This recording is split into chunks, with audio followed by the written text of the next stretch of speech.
right, looks like we are all back and ready to proceed. Miss Mack, I'm sorry, Miss Mack, if you'll go ahead and do cross-examination. Good morning, Ms. Ballard. You said your testimony previously that you began actually supervising visits on December 11, 2017, correct? Yes, ma'am. When you did your initial intake, what was your goal in your intake in regards to this, other than supervised visitations? Initially, just to make sure the mom was appropriate.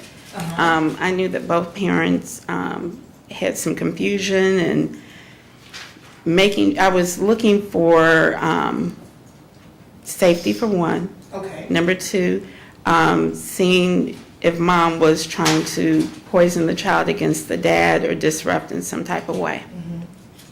So safety and appropriateness. Yes. Based upon that, do you do an intake with both mom and dad and the child? No. How do you begin?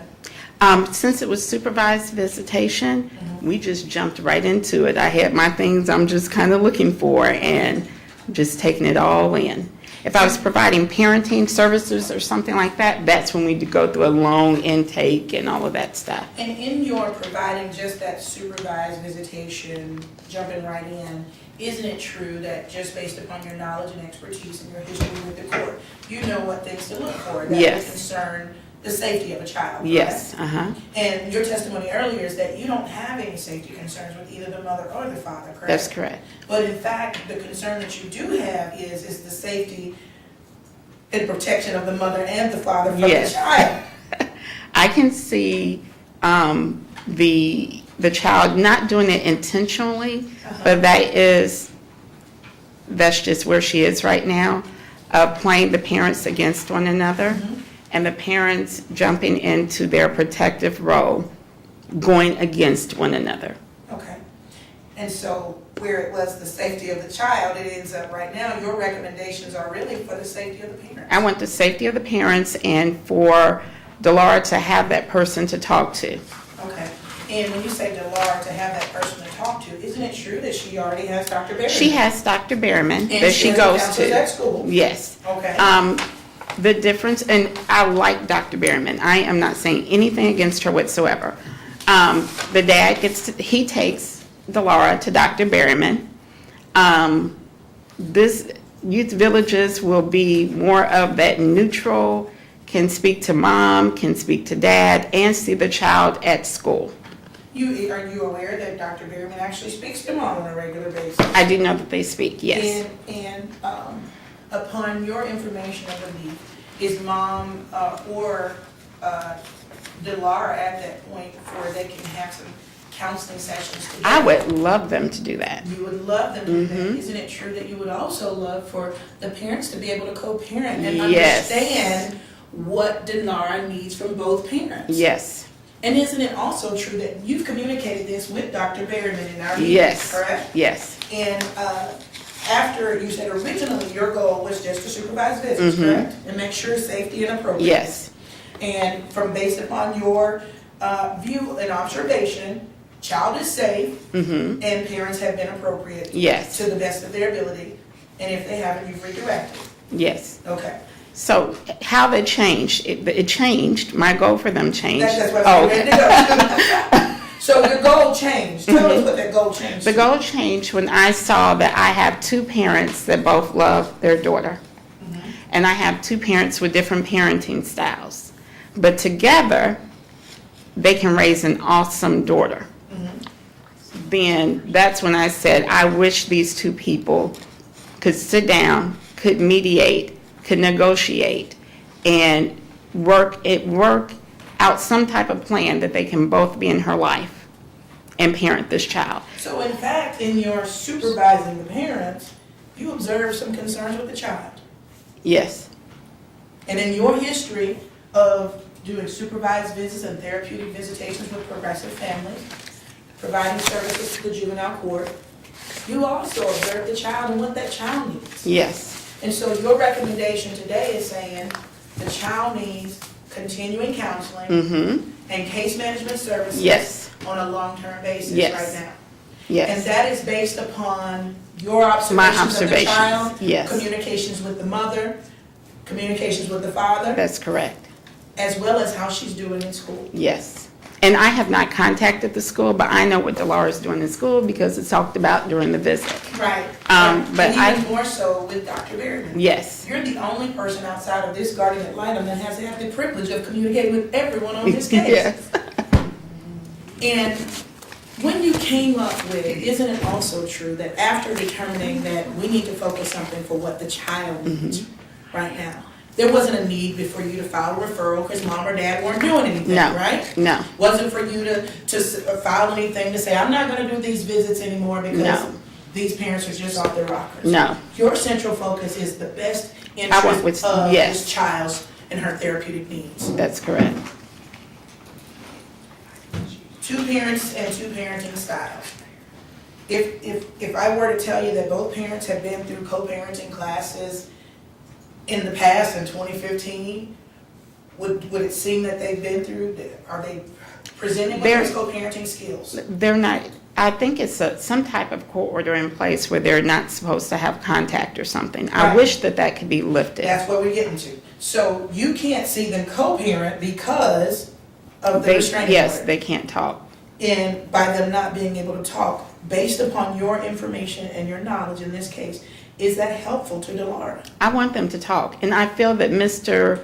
Jadair, he made a huge step. He actually paid for the transportation of Mrs. Hubbell. And I told him he was under no obligation. I did it all through text so that the communication would be recorded. And I felt that was a huge olive branch that he extended towards her. And I wish these two parents could talk and have a baseline in what they don't know this, but they both want the same thing for their daughter. And why do you say that? Because that's what they both are concerned about her behaviors. They have questions about what each parent is doing to contribute to the child's behavior.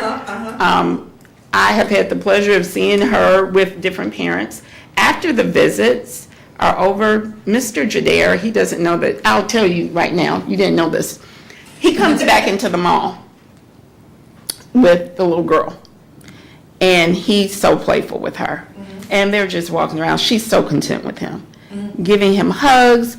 They have the dog in the mall. I'm not sure if they're supposed to be doing that, but it's being done. Very caring. And all he had to do was look up. Because I realized that they would walk out the door and then they would park to the side and they're coming over through that Cheesecake Factory area. So I was getting in my car going around and I could stand on the top and down near the escalator. They were enjoying themselves. Never looked up to know I could see them. And I've been able to do that on 3 occasions. And each time, he's very into his daughter. Both parents love this little girl. And I need them to pull it together. And this is how I feel. They made this little girl, whatever issues they have, they're going to have to put that aside. They're parents. They both love her. They're going to have to get along. And that's just the bottom line on it. So right now, we have a 5-year restraining order, and that's pretty much in place. I wish it could be lifted. For the purposes, when you say you wish it could be lifted only for the purposes of communication about the child? Communication about the child. I would like, if the child had something great that happened during the school day, that she could communicate with that over the phone with her mom. Or if the child is sick, they could work together and talk about, because that's what most natural parents do. You call the other parent and you get feedback. Delara, her personality is very similar to her mother's personality. So sometimes Mr. Jadair might need to call Mrs. Hubbell and say, what do you think about this? And they have that feedback, that conversation. Isn't it also true that, don't you believe, just upon what you have observed with this mother, that she would not reinforce Delara disrespecting her father, would During she? our visits, no ma'am. She redirects her when Delara makes inappropriate comments each and every time. It was one comment that was made that Dolores said, well, I have to eat or sit at a dirty table. And the mom said, well, his house wasn't dirty when I used to know him. I wouldn't see that. I don't see that happening. And then Dolores admitted it was a crafts table. So, of course, I'm sure it would have paint and stuff on it. Mom reinforced his rules.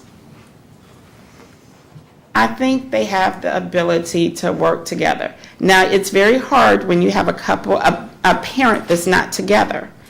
And there is some animosity there, and you have a child that is used to all of their attention, and you get more attention if the parents don't like each other and you can get away with things. If they work together, it will, I feel we'll see a change in Dolores. You feel you would see a change in A positive change. A positive change in Dolores if the parents could work together. Yes.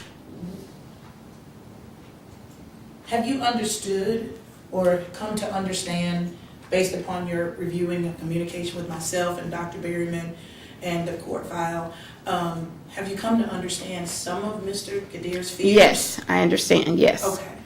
And this is how I feel about it. We have to hit the reset button.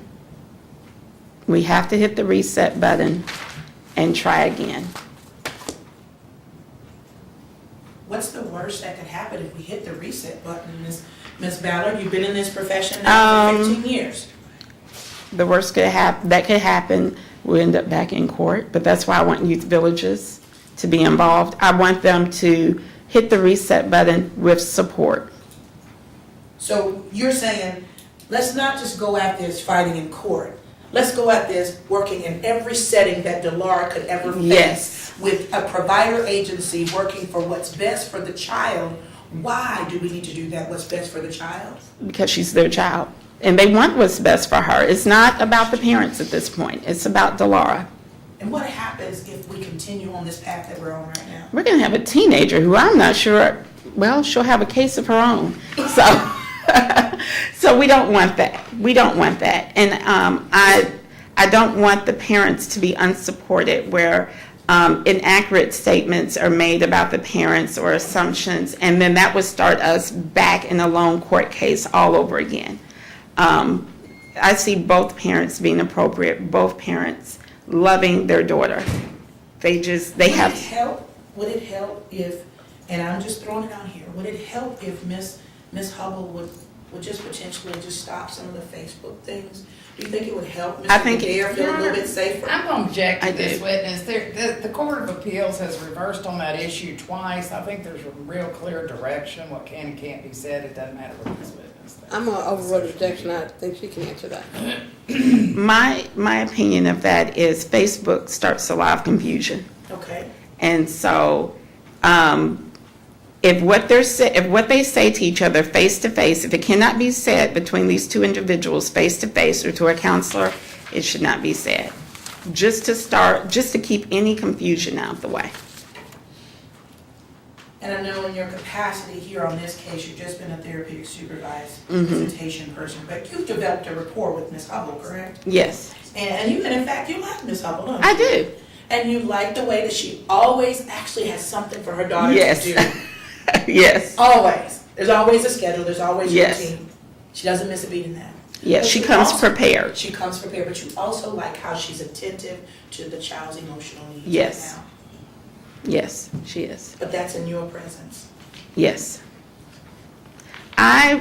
You're right, in my presence. I would hope that she loves her daughter so much, she would not do anything to sabotage her relationship and with her daughter. So I would hope, because I'm a mother also, that I wouldn't do anything to sabotage a relationship with my kids. And so if I had supervised visitation and went to unsupervised visitation, whatever led me to that unsupervised, I would keep that behavior up. She knows, and I have complimented her when she's done things well. So she knows what good parenting is. I would expect her to keep that up. So based upon where we were about the October 2015 order, for the purposes of where we are in adjudicating the aspect of where we are with visitations, Your Honor,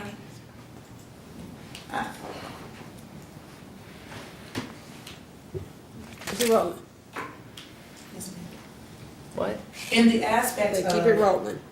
in the aspect of where we were from October 2015, where the mother had to successfully complete supervised visitations, and we would present ourselves back to court with her doing that to move forward to the next steps. My question to you, as the only supervised visitation worker that is here today to testify on behalf of Delara, has the mother successfully completed her supervised visitation? I think she has. Thank you, ma'am. All right. Anything else, Ms. Cheatham? And I do apologize, Your Honor. Miss, because if I don't say Delara, Miss, Ballard. Latara Ballard. Ballard. Latara Ballard, I've been mixing her up with Latara and Delara. Your Honor, Miss Ballard, she testified earlier to some of her visitations and her records and things like that. Your Honor, I would like to enter those as an exhibit. All the parties, I believe, have those, and it starts from December 11th, going all the way up until the last visit that she had. All right, any objections? They are hearsay, subject to the hearsay Your Honor, she rules. just testified from reading these same records, Your Honor, by. That doesn't make them not. I'm still asking if there's any Oh, yes, objection. ma'am, yes, ma'am. Is there any objection? Yeah, it's hearsay. All right, I will overrule objection. They're authenticated by the witness, Your Honor. She created. No, actually, there's. I'm going to the allow it ground into the rules. record. That'll be exhibit number. Could we at least what lay a is that? foundation for them if she made a matter near I- the she- duty to? I've heard enough already to allow it to be in it. This is exhibit number 25. We're at 25. And, Miss Ballard, you talked to the court about, youth villages and, how you've reached out to youth villages to begin the counseling and case management services with the family for the protection of both the mother and the father, but also to meet the needs of the child. Yes. And Your Honor, permission to approach the witness. Is this a copy of the Youth Villages Intercept Checklist, their application Yes. and all of those things? Yes, ma'am. For that? Could I see? Yeah, I think we need to have that.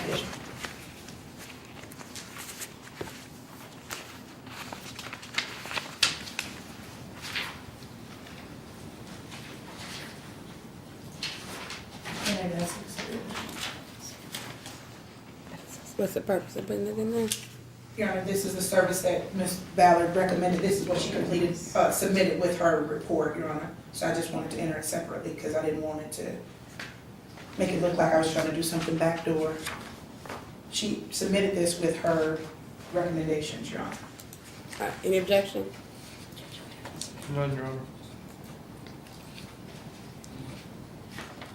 It's simple, it's nothing. It's just basically the documentation and the application and what they do. Any objection, Ms. Sheehan? I don't guess them. All right, Doesn't matter. number 26.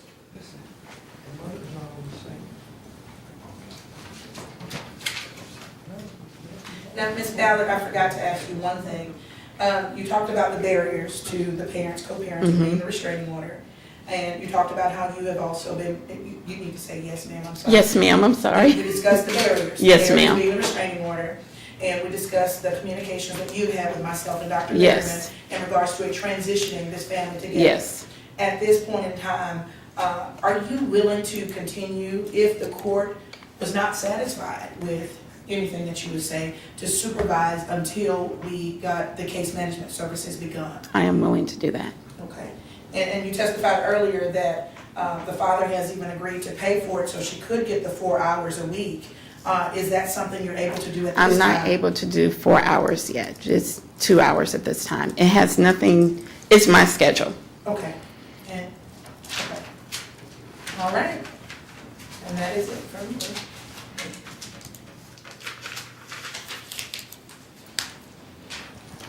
All right, anything else, Ms. Cheatham? Did Mr. Yeah, he's already gone. with this witness? Oh, one more question, Your Honor. I'm sorry, I want this cheating thing. Sorry. Almost got done. Miss Ballard, you have communicated with Dr. Berryman, Yes, and ma'am. you've run the Youth Villages Intercept Yes. program. This is actually something you all Yes, we went through different programs because I wanted case management for the family with a counseling component that can go, not just being in the office, but going to the child's different environments. And so the Intercept program had to call them to make sure that they still, this is what I'm looking for, and they said, yes, they can provide that. So, this That was, Dr. Berryman is very much part of this. okay, all right. And Dr. Berryman did submit a letter in regards to where she is. Your Honor, no, this witness cannot verify an out-of-court statement by Dr. Berryman. I'll sustain that. It's double hearsay. All right, and let me just ask one question, Ms. Ballard. Yes, ma'am. You do offer co-parenting, family counseling, or do you not? I do. Okay. Is this something that you would be? This is beyond me. I think they Okay. need, because I would not have the time to go to all the environments. Gotcha, They need someone to go to all the environments that this child goes to. gotcha. And so that's why the youth village. Yes. Is a perfect program for that. Yes. Okay. All right. Anything else, Ms. Cheatham? Mr. Frakes has already asked, so you're going to One ask to- anything else? One to that one, would you be able to, if there was a few days of lag or something, just because they're getting an order down or something like that, are you saying you can only do the 2 hours through the whole week Yes, ma'am. at your limit? To, Yes. Okay, thank you. Mr. Frakes, anything else? May I do so from here, Your Honor? You may. Thank you, Your Honor. Ms. Ballard, you testified that the mother's acted appropriate during your supervised visitations, and you have no concerns going unsupervised at this time, correct? That's correct. You don't have any basis to make regarding the mother's actions or activities outside of your presence during this 2 hours a week, do you? No, sir. I can only speak for the 2 hours that I'm with her.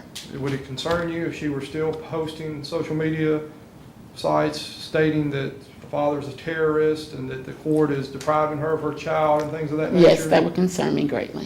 No further questions, Your Honor. Okay. Anything else, Miss? I do one question. Ms. Ballard, how long, isn't it true that we have been working on trying to get a transition plan to reunify Yes. the family since you came on this? Yes, yes, ma'am. And we have worked diligently. Yes, ma'am. And we have reached out to other agencies to get this one service that Yes. youth villages can provide. And is it also true that youth villages can provide it based upon the child's insurance? Yes, So neither parent would have that expense of out of pocket? that's correct. Thank you. Okay. Last but not least, Ms. Cheatham, anything else? All right, Ms. Ballard, run. Okay. You are more than welcome to remain for the rest of the hearing. If you need to leave, you're welcome to leave. All right, thank you. Thank you. All right. Ms. Cheatham, I have about 15 minutes before I need to take a lunch break. Do you have a short witness that you can call at this time? I'd like to just start a little bit of direct with my client. That'd be fine. I don't We can start. anticipate that to be that long anyway.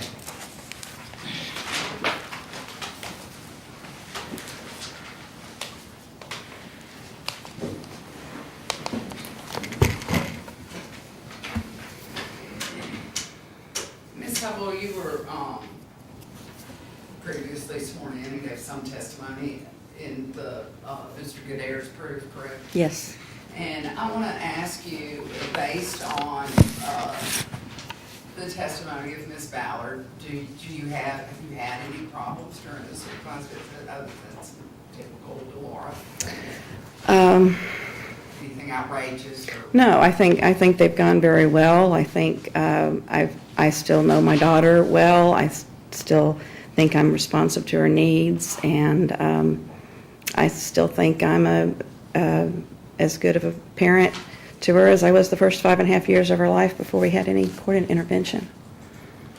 And do you think this is, I mean, your observations of her, has this been hard on her? Yes, it's been very hard on her based on my observations. And tell the court what some of the, I think Ms. Ballard referenced some, that your continued interaction with the school. What other interactions have you had? Seen her? Well, I've seen her. I have talked with the school, people at the school, the counselors, and I've just been very concerned about her emotional needs and her crying out again and again for her mother, and it's just been been going on, and it should be obvious that if the problem started when our parenting relationship was disruptive, bringing us back together in a normal parenting family environment would be the best thing to meet her needs. And have you gotten her colors list from Yes. school? And what does that, and just to you, what does that reflect? What kind of pattern, if any, do you see going on? And this, when she has seen me, typically in well, she didn't see me until December, but if she did see me on the school bus, she was very, very good that. She did not have any bad colors.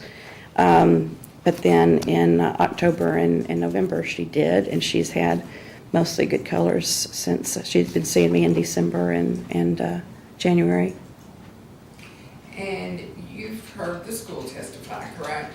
Yes. And if your supervision is lifted, then your contact with the school would be lifted as well, correct?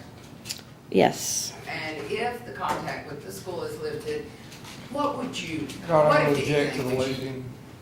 I was just saying, okay, what if anything would you, want to do as far as the school goes? Well, I would like to be able to exercise my non-custodial parental rights and participate in, I would like to have lunch with her on a regular basis like I did when she was in kindergarten at Cole Elementary. I would like to come to the school for any programs she's in or events, art shows or open houses. I would like to participate in her educational experience as much as I can to support her in that, like I did and when she was in kindergarten and did not have the kind of behavior problems that she has had since she's been at Gower, and I have not been able to interact with her on that basis. All right. And what about being able to speak with her when it's not your parenting time?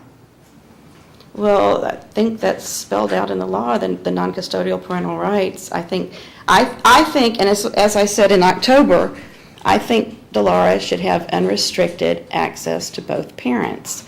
I think she should have a phone of her own because, there's an order of protection.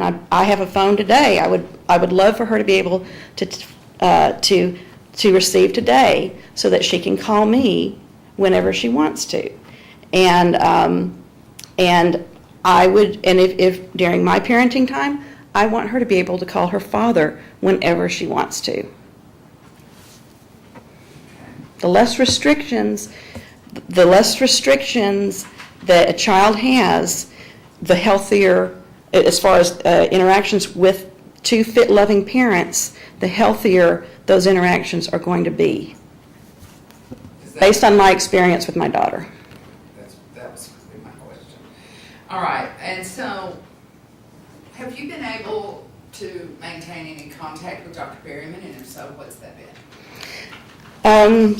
I've been having phone contact with her. I've had visits in her office with her several times in the past year, and I guess it's been about 16 months she's been seeing Delara, and I've been in regular contact with her and get debriefed. How's she doing, and that sort of thing.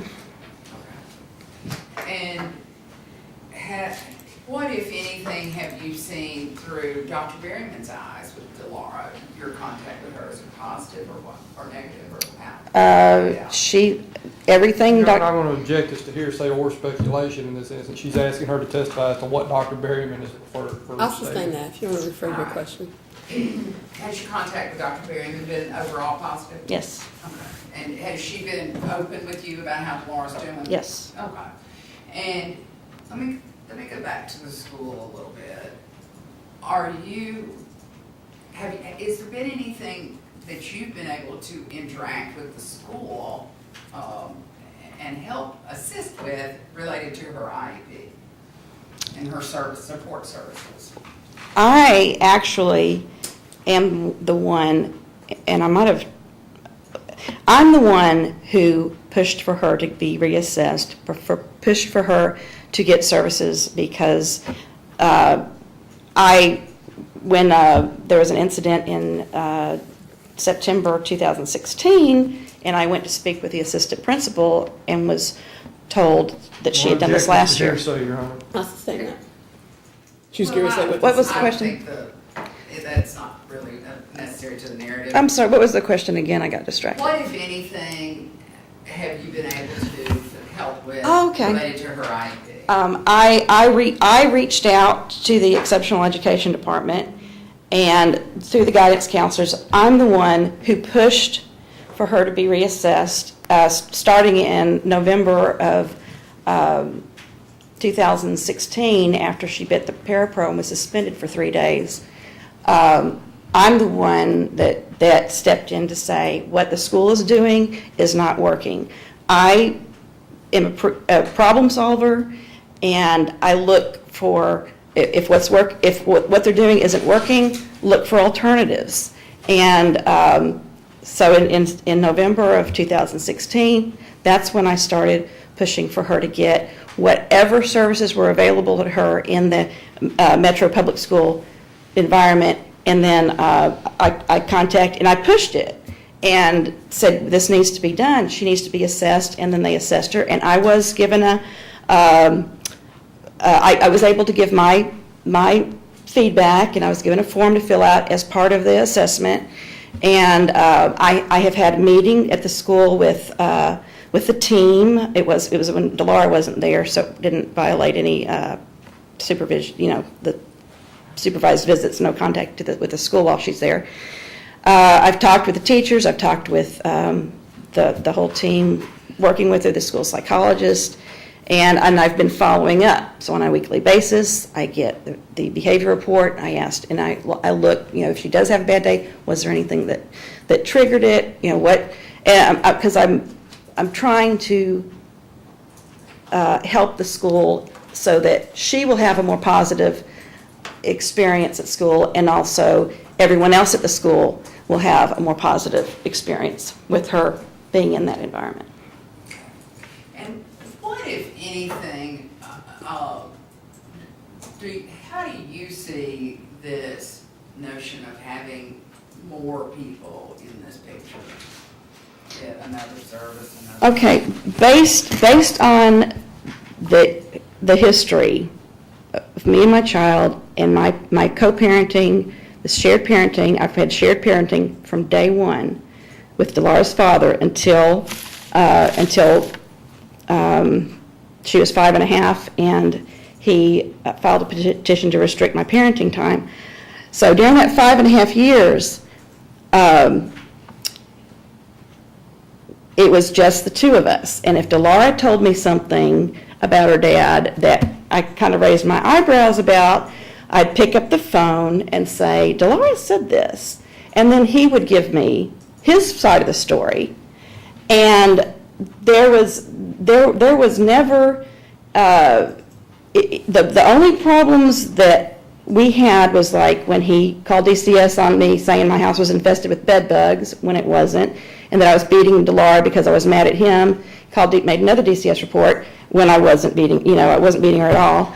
So, but the more people who are involved, the more the water gets muddied, the more confused my daughter is, because they mentioned how she was confused about what's going on. My daughter knows, based on my experience with her, and I know her better than anybody on the planet. I've spent more time with her one-on-one than anybody, and I know that it would be confusing to anybody. I'm going to object to this response, this speculation as to what the child knows. I'll say that. What was the question? But she okay, as far as I'm just saying, based on experience, when it's me and the father and the child, we managed to deal with everything. There was not anything we could not deal with. And my daughter, by all accounts, and before court intervention, my daughter did not have behavior problems. the school psychologist who testified, who had assessed Laura before the restrictions on my parenting time, there were no concerns about her social experiences. And I had witnesses come in, Sunday school teachers, friends, no concerns about her behavior. So when we get other people involved, I mean, Delora knows she's got a good mother. So why does she have to be protected from her own mother? Why can't she enjoy a normal relationship with her own mother? And it would be confusing to anybody. You've got this cognitive dissonance going on. And the more people who are brought into the situation, it's true that the father and I have different parenting styles. We always have. We've got different, and as I said, in the first custody trial, we have different strengths, we have different weaknesses. My daughter needs both parents in her life to the maximum extent possible to be able to develop normally and to be healthy. And you can see that when all these people come in and try to micromanage our lives, my daughter falls apart. And I believe that the longer it takes to get back to where it's what we had the first 5.5 years, where we were able to communicate directly with each other and with the child, figure everything out, nobody's muddying the waters. That's where we need to get back again. We need to get back to where it was working. And then just one more brief follow-up to that is, do you feel like, well, okay, so the more people you feel like it falls apart, do you feel like that these people overall that are supposed to be these neutrals, are they able to maintain neutrality and stay neutral, or do they end up picking a side? That everybody has their own idea of how parents should interact with children, what's appropriate. The appropriateness is in the eye of the beholder. And I Is could... that a yes or no? They cannot be unbiased because they have their own personal ideas of how things should be done. I have different ideas from what the father does. Everybody does. So if we get back to the father, mother, and child, that's a lot less complicated than having 8 or 10 different people all putting in their 2 cents worth. And when they don't know the history, they're not directly involved 24 hours a day, they just don't have a basis of enough information to really impose their ideas about what's in the child's best interest when it hasn't been. Everything that's happened to my daughter since she's been involved in court, nothing has been in her favor. Nothing has made her be better off in any way.